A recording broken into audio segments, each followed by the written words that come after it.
ओम शांति।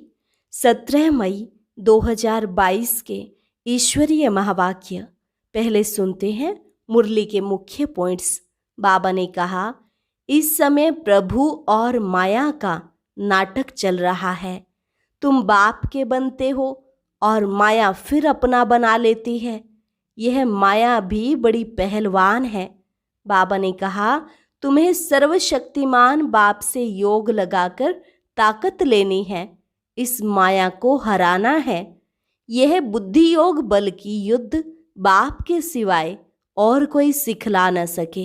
चलते फिरते एक बाप की ही याद रहे। अगर यह अवस्था जम जाए तो बेड़ा पार हो जाए। इस याद से तुम सृष्टि को पवित्र बना रहे हो। बाप की याद से तुम्हारी आयु बढ़ेगी और भविष्य 21 जन्मों के लिए तुम अमर बन जाएंगे। फिर वहां कभी अकाले मृत्यु नहीं होगी। तुम आत्माएं जान गई हो कि अब हमें वापस जाना है।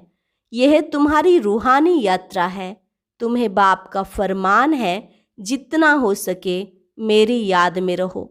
फिर बाबा ने कहा, तुम्हारा टाइम बहुत वैल्यूबल है, इसलिए टाइम वेस्ट नहीं करना है। 1 सेकंड भी कमाई बगैर नहीं जाए। अगर ट्रेन में बैठे हो तो भी रूहानी यात्रा करते रहो। यह देवी देवता धर्म का सैपलिंग लग रहा है। ब्राह्मण बनने बगैर देवता बन नहीं सकते। ब्रह्मा का नहीं बने तो शिव बाबा से वर्षा भी नहीं मिल सकता।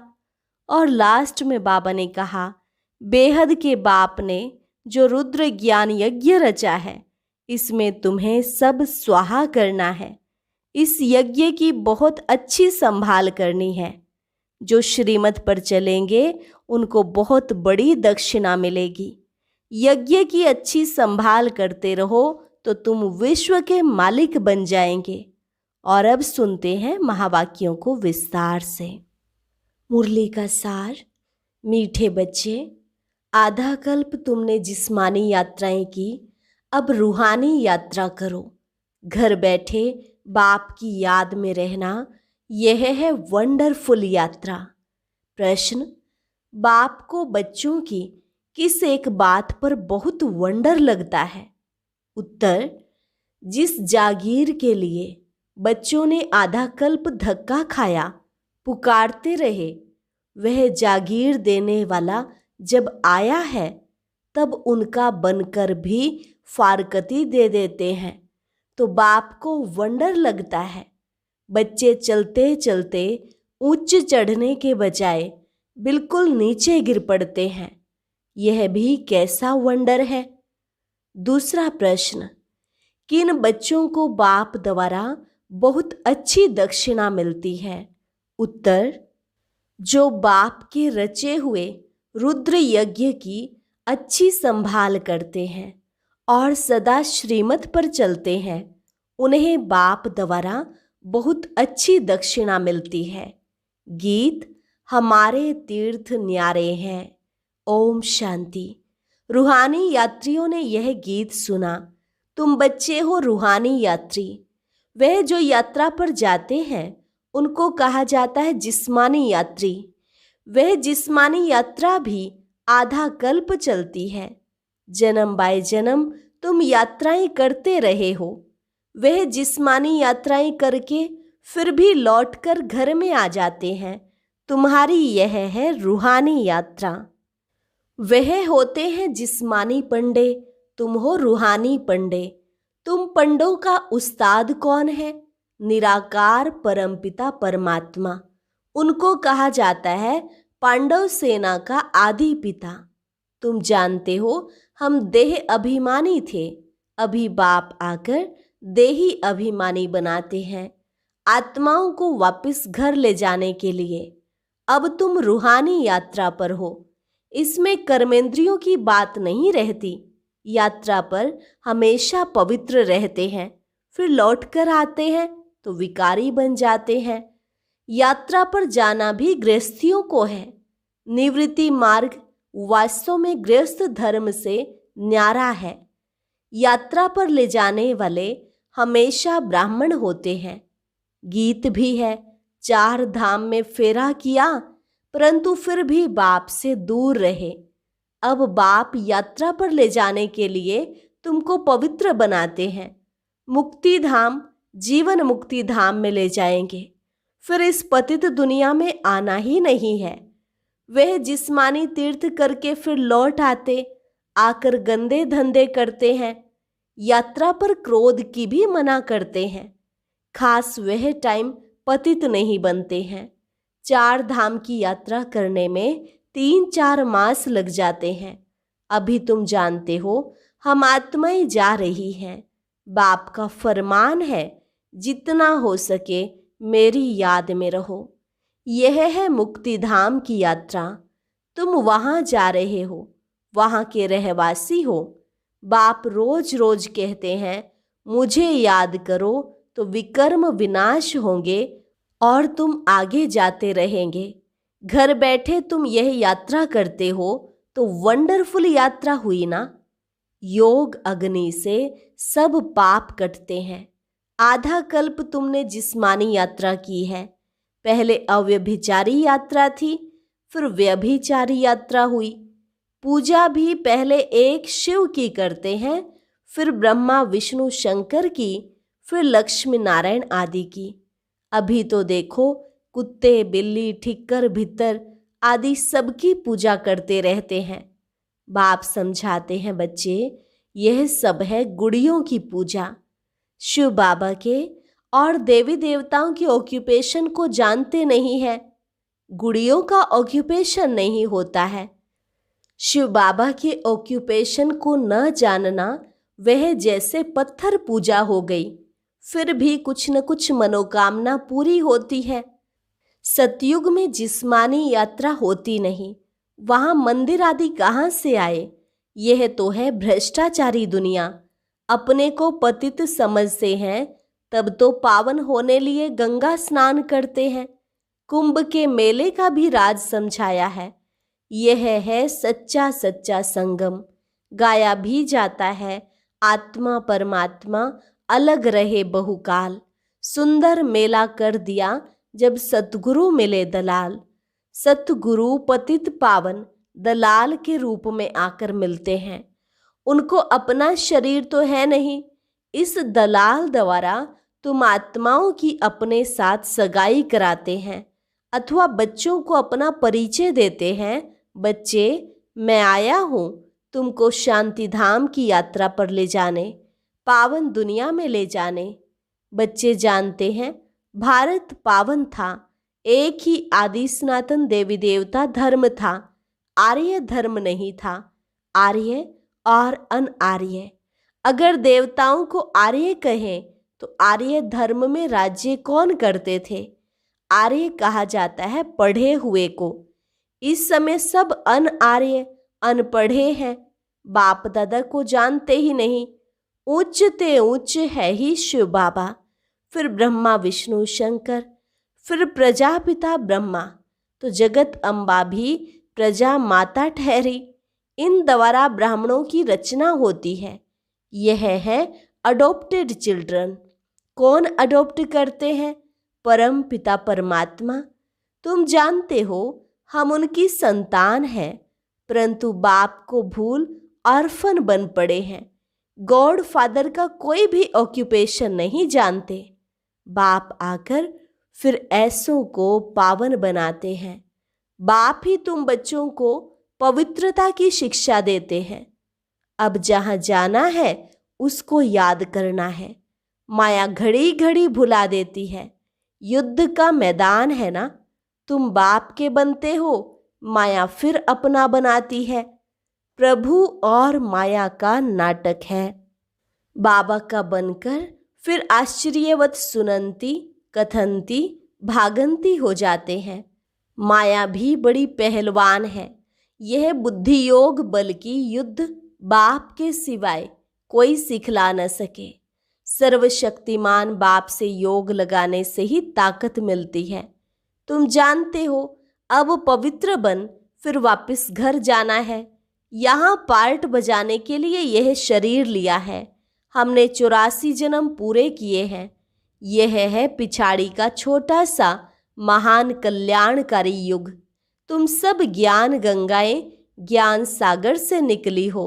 बाप कहते हैं बाप को याद करते रहो तो तुम्हारी आयु भी बढ़ेगी और भविष्य 21 जन्मों के लिए भी तुम अमर बनेंगे। अकाले मृत्यु कभी नहीं होगा। समय पर आप ही एक शरीर छोड़ दूसरा लेते हो।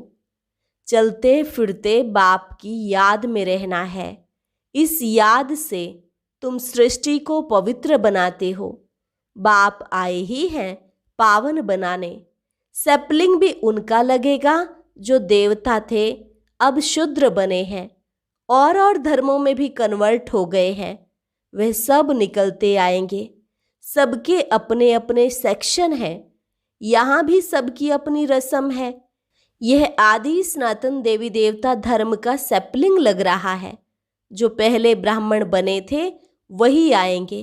ब्राह्मण बनने बिगर देवता बन नहीं सकते। ब्रह्मा का ना बने तो शिव बाबा से वर्षा पा नहीं सकते। जो देवता धर्म के हैं वह ब्राह्मण धर्म में जरूर आएंगे। अभी तुम कांटे से फूल बन रहे हो, कोई को दुख नहीं देते। सबसे बड़ा दुश्मन है रावण। 5 विकारों रूपी दुश्मन गुप्त है। आधा कल्प से सबको लड़ाकर गिराए पतित बना दिया है। अभी बाप ने यज्ञ रचा है। बेहद के बाप ने रुद्र ज्ञान यज्ञ रचा है, जिसमें सब स्वाहा करना है। जिस घोड़े पर आत्मा विराजमान है नाम ही है राजस्व। राजाई के लिए रुद्र ज्ञान यज्ञ। कितना बड़ा यज्ञ रचा है स्वर्ग की स्थापना के लिए। जानते हो अब यह दुनिया ट्रांसफर होनी है। दिल में नशा रहता है। बाबा ने यह यज्ञ रचा है, इनको अच्छी रीति संभालना है। जो श्रीमत पर चलेंगे उनको बहुत अच्छी दक्षिणा मिलेगी। यज्ञ की अच्छी संभाल करते हो तो तुम विश्व के मालिक बनते हो। जिस जागीर के लिए तुमने आधा कल्प धक्का खाया है, बाप आते हैं देने, तो ऐसे बाप को फिर फारकती दे देते। बाप वंडर खाते हैं। सजनियाँ गाती थी आप पर बलिहार जाऊं, अब आया हूं तो तुम मेरे बनकर फिर फारकती देते। वह फिर उच्च चढ़ने के बदले नीचे गिर पड़ते। चढ़े तो चाखे बैकुंठ रस, गिरे तो चकनाचूर। फर्क तो है ना, कहाँ प्राइम मिनिस्टर आदि और कहाँ गरीब भील लोग। तो अब पुरुषार्थ कर बाप से राजाई लेनी चाहिए। यह है रुद्र ज्ञान यज्ञ। इसमें नाम कृष्ण का डाल दिया है। भक्ति मार्ग के लिए ये सब चीजें शास्त्र आदि बने हुए हैं। भगवान तो एक ही है जिनको पतित पावन कहा जाता है। शांति धाम और सुख धाम में कोई भी पुकारते नहीं, तो बच्चों को पूरा नशा चढ़ना चाहिए। यह है रुद्र ज्ञान यज्ञ। इनके बाद कोई यज्ञ नहीं रचा जाता। वे जिस्मानी यज्ञ रचते हैं आफतों को मिटाने के लिए। बाप कितनी बड़ी आधा कल्प के लिए आफतें मिटाते हैं, ये कोई साधु संत नहीं जानते। मुख्य गीता माता जो भगवान ने गाई, उसमें नाम कृष्ण का डाल दिया। तो अब मनुष्यों को सावधान करना है, क्योंकि उन्हों का बुद्धि योग कृष्ण से जुट गया है। कृष्ण तो ऐसे नहीं कहते मन मना भव, मुझे याद करो तो मैं साथ ले जाऊंगा। यह बाप बैठ यहाँ लायक बनाते हैं, सांवरे से गोरा बनाते हैं। तुम श्याम बन गए थे, बाबा फिर सुंदर स्वर्ग के लायक बनाते हैं। चलते फिरते बुद्धि में बाबा को याद करना है। बस यह अवस्था जम जाए तो तुम्हारा कितना बेड़ा पार हो जाए। Health, wealth, happiness. बाबा से तुम इतना वर्षा लेते हो, तो ऐसे बाप को कितना याद कर उनकी शिक्षा पर चलना चाहिए। कांटों को फूल बनाना है। अभी तुम फूल बन रहे हो। यह बगीचा है, अभी है फॉरेस्ट ऑफ थॉर्न्स, कांटों का जंगल। अकासुर बकासुर ये संगम के नाम है। उद्धार तो इन सब का भी होना है। जो जितना पढ़ेंगे पढ़ाएंगे श्रीमत पर चलते रहेंगे, बाप से 21 पीढ़ी का वर्षा पाएंगे, तुम सदा सुखी बन जाएंगे। अभी तुम्हारी 100% चढ़ती कला है, फिर कलाएं कम होती जाती हैं। इस समय कलाएं बिल्कुल खत्म हो गई हैं। गाते भी हैं, मुझ निर्गुण हारे में कोई गुण नाही। बाप को रहम दिल कहते हैं ना, कल्प कल्प संगम पर आते हैं। भारत स्वर्ग होगा तो सब सुखी हो जाएंगे। अभी बच्चों को श्रीमत पर चलना है, आसुरी मत पर नहीं। बाप कहते हैं मेरी सबसे जास्ती ग्लानि करते हैं। या तो कहते हैं नाम रूप से न्यारा, या तो फिर कण कण में कह देते हैं। यह सब ड्रामा में नूंद है। तुम अब त्रिकालदर्शी बने हो और बाप को जान बाप से वर्षा ले रहे हो। अभी तो खूने नाहिक खेल होना है, नाहिक सब आफतें आएंगी। कितने मरेंगे। भक्ति मार्ग में तो कितने देवियों के चित्र बनाते हैं, खर्चा करते हैं। देवियाँ बनाकर पूजा कर फिर डुबो देते हैं, तो गुड़ियों की पूजा हुई ना। काली का कैसा चित्र बनाते हैं। ऐसे कोई मनुष्य थोड़े ही होते हैं। तुम यहाँ बैठे हो तो यात्रा पर हो, ट्रेन पर बैठे भी रूहानी यात्रा पर हो, बुद्धि यात्रा पर लगी हुई है। अगर बुद्धि योग लगा हुआ नहीं है तो वह टाइम वेस्ट हो जाता है। बाप कहते हैं टाइम वेस्ट नहीं करना, तुम्हारा टाइम बहुत वैल्यूबल है। सेकंड भी कमाई बिगर छोड़ो नहीं। बाप तो फुल पुरुषार्थ कराते हैं। बाबा ने विश्व को स्वर्ग बनाने के लिए यह यज्ञ रचा है। बाबा बाबा करते रहना है तो बेड़ा पार होगा। हम ब्राह्मण हैं, हमारे ऊपर बहुत बड़ी रिस्पॉन्सिबिलिटी है। बाप कहते हैं बच्चे आत्म अभिमानी बनो, मनसा वाचा कर्मणा, किसको दुख नहीं देना है। बहुत मीठा बनो, क्रोध से बड़ी डिससर्विस कर लेते हो। संपूर्ण तो कोई बने नहीं है, भूत बड़े खराब हैं। अच्छा मीठे मीठे सिकिलधे बच्चों प्रति माता पिता बाप दादा का याद प्यार और गुड मॉर्निंग। रूहानी बाप की रूहानी बच्चों को नमस्ते। रूहानी बच्चों की रूहानी बाप दादा को नमस्ते नमस्ते, गुड मॉर्निंग। धारणा के लिए मुख्य सार। पहली पॉइंट, यह टाइम बहुत वैल्यूबल है, इसलिए 1 सेकेंड भी इसे कमाई बिगर नहीं छोड़ना है। आत्म अभिमानी रहने का पूरा पुरुषार्थ करना है। चलते फिरते बाप को याद कर अपनी अवस्था जमानी है। बहुत मीठा बनना है, किसी को भी दुख नहीं देना है। वरदान, यथार्थ विधि द्वारा व्यर्थ को समाप्त कर नंबर 1 लेने वाले परमात्म सिद्धि स्वरूप भव। यथार्थ विधि द्वारा व्यर्थ को समाप्त कर नंबर 1 लेने वाले परमात्म सिद्धि स्वरूप भव। जैसे रोशनी से अंधकार स्वतः खत्म हो जाता है, ऐसे समय संकल्प श्वास को सफल करने से व्यर्थ स्वतः समाप्त हो जाता है। क्योंकि सफल करने का अर्थ है श्रेष्ठ तरफ लगाना। तो श्रेष्ठ तरफ लगाने वाले व्यर्थ पर विन कर नंबर 1 ले लेते हैं। उन्हें व्यर्थ को स्टॉप करने की सिद्धि प्राप्त हो जाती है। यही परमात्म सिद्धि है। वह रिद्धि सिद्धि वाले अल्पकाल का चमत्कार दिखाते हैं और आप यथार्थ विधि द्वारा परमात्म सिद्धि को प्राप्त करते हो। स्लोगन, अपकारी पर भी उपकार करने वाला ही ज्ञानी तू आत्मा है। अपकारी पर भी उपकार करने वाला ही ज्ञानी तू आत्मा है। अच्छा, और अब सुनते हैं आज का अव्यक्त ज्ञान मोती। ये एक बहुत संस्कारितापूर्ण वीडियो है, जरूर देखें, कोई भी मिस ना करे।